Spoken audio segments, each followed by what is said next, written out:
যেতাম কোথায়? কথা তো বেশ শিখেছে। এদিকে আমি তৈরি হচ্ছি আপনাকে দেখতে যাবার জন্য। আমি আস্তে আস্তে ত্যাগ করতে পারি। তোমার ঐশ্বর্য, তোমার সত্যি সত্যি তোমার জীবনটা নষ্ট করে দিলাম আগুন। তোমাদের বাড়িতে আমি যাবো না, কারণ আমাদের প্রায় 20 কোটি টাকা খরচ হয়ে গেছে, তার মধ্যে 10 কোটি টাকা লোন হয়েছে। ডাকো, আমাকে সাথী বলেই ডাকো। খরচ হবে, সেটা আমার লস, কারণ অনেক আন্ডার রেটে কানাডার মার্কেট ছেড়ে ফেলেছে ওই একই শুধু দিয়ে। আমি যে সমস্ত ব্যবসায়ীদের কাছ থেকে অ্যাডভান্স নিয়ে এলসি করেছিলাম, আমি তাদের টাকা।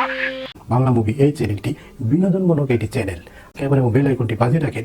আমার অন্তরে তুমি 1998 সাল। বন্ধুরা, 90 দশকের বাংলা চলচ্চিত্রের কথা উঠলেই কিছু সিনেমার নাম আজও দর্শকদের হৃদয়ে আলাদা জায়গা করে আছে। সেই তালিকায় অন্যতম একটি ছবি হলো আমার অন্তরে তুমি। শাকিল খান, শাবনূর, বাপ্পারাজ, দুর্দান্ত অভিনয়, হৃদয় ছোঁয়া প্রেম গল্প, আবেগ মুহূর্ত এবং আহমেদ ইমতাজুল বুলবুলের সুরের সাজানো গান সব মিলিয়ে ছবিটি তখনকার দর্শকদের কাছে হয়ে উঠেছিলেন দারুণ জনপ্রিয়। কিন্তু জানেন কি, এই ছবি নিয়ে এমন কিছু তথ্য রয়েছে যা আজকের অনেক দর্শকরা জানেন না। ছবিটির নির্মাণ, অভিনয় শিল্পীদের পারফরমেন্স, গান এবং জনপ্রিয়তার পিছনের গল্প সবকিছু নিয়ে আজকের এই ভিডিওটি। তাই ভিডিওটি শেষ পর্যন্ত দেখুন, কারণ শেষের দিকে আমি জানাবো এমন কিছু তথ্য যা হয়তো আপনারা আগে শোনেন নাই। চলুন শুরু করা যাক। আমার অন্তরে তুমি মুক্তির সাল 1998 সালে পরিচালনা করেছেন এম সরকার, প্রযোজনা করেছেন শক্তি ফিল্মস। ছবিটি গীতিকার ও সুরকার পরিচালনা ছিলেন বাংলাদেশ কিংবদন্তি সুরকার আহমেদ ইমতাজুল বুলবুল। অভিনয় শাকিল খান, শাবনূর, বাপ্পারাজ, সন্ধ্যা, খলিল, এটিএম শামসুল জামান, আহমেদ শরীফ, দিলদার, ডলি জহুর। প্রত্যেকের নিজের চরিত্র ছিল দারুণ স্বাভাবিক, আর এই কারণে ছবিটি দর্শকদের মনে স্থায়ী জায়গা করে নিতে সক্ষম হয়। 90 দশকের শাকিল খান শাবনূরের জুটি ছিল দর্শকদের অন্যতম পছন্দের জুটি। এই ছবিতেও তাদের দুজনের রোমান্টিক দৃশ্য, আবেগ সংলাপ এবং একে অপরের প্রতি ভালোবাসার প্রকাশ দর্শকদের মুগ্ধ করিয়েছিল। বিশেষ করে শাবনূরের প্রাণবন্ত অভিনয় এবং শাকিল খানের শান্ত মার্জিত উপস্থিত গল্পটিকে আরো বিশ্বাসযোগ্যতা করে তুলেছিলেন। আজ অনেক দর্শক এই ছবির কথা মনে করলে প্রথমে মনে করে শাকিল খান ও শাবনূরের সেই সুন্দর জুটির কথা। এই ছবিতে বাপ্পারাজের গুরুত্বপূর্ণ একটি চরিত্র অভিনয় করেছেন তিনি। এমন একটি চরিত্র অভিনয় করে যার উপস্থিত পুরো গল্প নতুন মোড় এনে দেয়। নায়কের পাশাপাশি বাপ্পারাজের অভিনয় দর্শকদের প্রশংসা কুড়িয়েছিলেন। তার সংলাপ, অভিব্যক্তি এবং আবেগ প্রকাশ ছবিটিকে আরো শক্তিশালী করেছিলেন। এই কারণে ছবিটির প্রধান তিন শিল্পী শাকিল খান, শাবনূর এবং বাপ্পারাজ দর্শকদের কাছে সমানভাবে আলোচিত হন। ছবির গল্প অবলিত হয়েছে ভালোবাসা, বিশ্বাস, পারিবারিক সম্পর্ক এবং আত্মমর্যাদা ঘিরে। একটি অসাধারণ প্রেমের গল্প কিভাবে ধীরে ধীরে নানান ভুল বোঝাবুঝি, পারিবারিক বাধা এমন আবেগ ঘটনার মধ্য দিয়ে এগিয়ে যায়, সেটি ছবির মূল আকর্ষণ। গল্পের প্রতিটি বাঁকে দর্শকদের জানতে চায় শেষ পর্যন্ত কি ভালোবাসা জয়ী হবে নাকি পরিস্থিতির কারণে হার মানবে। এই কৌতূহল ছবিটিকে শুধু শুরু থেকে শেষ পর্যন্ত উপভোগ করে তুলেছেন। আমার অন্তরে তুমি মূলত ভালোবাসা, বিশ্বাস, ত্যাগ এবং পারিবারিক সম্পর্ককে কেন্দ্র করে নির্মিত একটি আবেগঘন চলচ্চিত্র। গল্পের কেন্দ্র রয়েছে শাকিল খান ও শাবনূরের একে অপরের গভীর ভালোবাসা। তাদের সম্পর্কে পথে আসে নানান বাধা, পরিমাণ, সমাজ এবং কিছু অসাধু মানুষের কারণে তাদের জীবনে জটিল হয়ে ওঠে। এদিকে বাপ্পারাজের চরিত্রে গল্প নতুন মাত্রা যোগ করে। তার উপস্থিত ফলে স্পর্শ এবং আরো জটিল হয়ে যায় এবং গল্প তৈরি হয় একের পর এক নাটকীয়তা মোড়। ছবির প্রতিটি গুরুত্বপূর্ণ দৃশ্য পরিচালক দর্শকদের মনে একটি প্রশ্নর জায়গা রেখে শেষ পর্যন্ত কি হবে এই কৌতূহল ছবিটিকে শেষ পর্যন্ত আকর্ষণ করে রাখেন। তবে যারা এখনো ছবিটি দেখেননি তাদের জন্য পুরো গল্পের শেষটা আমি বলছি না, কারণ এই ছবির শেষ অংশ আরো সবচেয়ে বড় আকর্ষণ। শাকিল খান এই ছবিতে অত্যন্ত আবেগপূর্ণ অভিনয় করে একজন প্রেমিক হিসেবে তার পবিত্র সংলাপ বলার ভঙ্গি এবং আবেগ প্রকাশ দর্শকদের মন ছুঁয়ে যায়। শাবনূর বরাবরের মতন অসাধারণ হাসি, কান্না, অভিমান কিংবা ভালোবাসার প্রতিটি আবেগ তিনি স্বাভাবিকভাবে ফুটে তুলেছেন। এই কারণে 90 দশকের তিনি দর্শকদের অন্যতম প্রিয় নায়িকার পরিণত হন।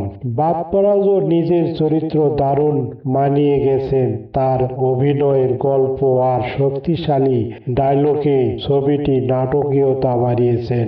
অন্যদিকে এটিএম শামসুল জামান, আহমেদ শরীফ, খলিল, ডলি জহুর এবং দিলদারের মতন শক্তিশালী অভিনেতাদের নিজেদের চরিত্র যথাযথভাবে অভিনয় করে ছবিটিকে আরো প্রাণবন্ত করে তুলেছেন। আর এই ছবির আরেক বড় শক্তি ছিল একের পর এক গান। সব গানের গীতিকার ও সঙ্গীত পরিচালনা ছিলেন কিংবদন্তি আহমেদ ইমতাজুল বুলবুল। জনপ্রিয় গানগুলোর মধ্যে রয়েছে তুমি আমার, শুধু আমার, এই গানটি কনক চাপা ও সাথী আমার, তুমি কেন চলে যাও এই গানটি খালিদ হাসান মিলু, প্রতিদিন তোমাকে চাই এই গানটি ডলি সাইন্তনি, খালিদ হাসান মিলু, ওরে ও দুষ্টু পানি এই গানটি গেয়েছিলেন রুনা লায়লা, আমার জৈবন আমার মূলধন, রিজিয়া পারভিন ও নিষ্ঠুর দরদে আমার, কনক চাপা ও সাথী আমার, এইটিও কনক চাপা। এই গানগুলোর মুক্তির সময় শ্রোতাদের মধ্যে বেশ জনপ্রিয়তা অর্জন করেন। বিশেষ করে রোমান্টিক গানগুলো এখনো বাংলা চলচ্চিত্রের প্রাণমন নাটকীয়তা ফিরে নেয় যায়। আমার অন্তরে তুমি শুধু একটি প্রেমের গল্প নয়, এটি ভালোবাসা, পারিবারিক মূল্যবোধ, ত্যাগ এবং মানুষের আবেগকে একসঙ্গে তুলে ধরেছেন। পরিচালকের গল্প বলার ধরন, শিল্পীদের আন্তরিকভাবে অভিনয় এবং হৃদয় স্পর্শ গান, এই তিনটি বিষয় ছবিটিকে আজও স্মরণীয় করে রেখেছেন। 90 দশকের চলচ্চিত্র সোনালী সময় অন্যতম প্রতিনিধি হিসাবে ছবি হিসাবে এটি এখনো দর্শকদের ভালোবাসার সঙ্গে স্মরণ করেন।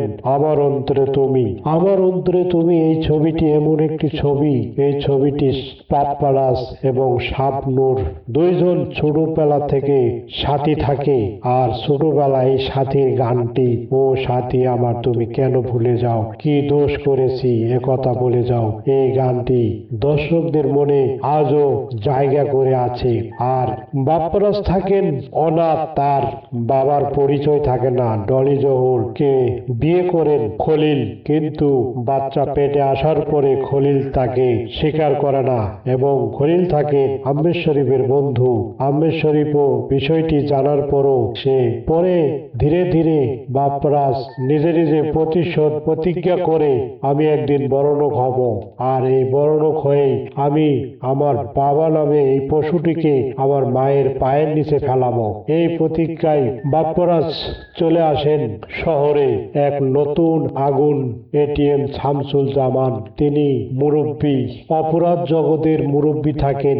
এই অপরাধ জগতের মুরব্বী হয়ে তার বাপ্পারাজকে ছোটবেলায় সে দেখে আগুনের মতন দুর্দান্ত পারফরমেন্স দেখে তিনি তার নাম আগুন শুনে তাকে বুকে টেনে নেয় এবং লালন পালন করে এবং অপরাধ জগতের বড় গডফাদার তৈরি করে। সেখান থেকেই শুরু হয় নাটকীয়তা, অভিনয় এবং ধীরে ধীরে টাকার পাহাড় করেন এবং বাড়ি গাড়ি সম্পূর্ণ তৈরি করে। তার প্রতিশোধ নেয় আহমেদ শরীফের ব্যবসা বাণিজ্য যা কিছু আছে সব সবকিছু দুলুর সাথে মিশে দেয়, তার সবকিছু হাতিয়ে আহমেদ শরীফকে পথের ভিখারি বানান এবং ভিখারি থেকে আবারও তাকে ব্যবসার জন্য টাকা সাহায্য করেন। এখান থেকে ছবিটি তৈরি হয়।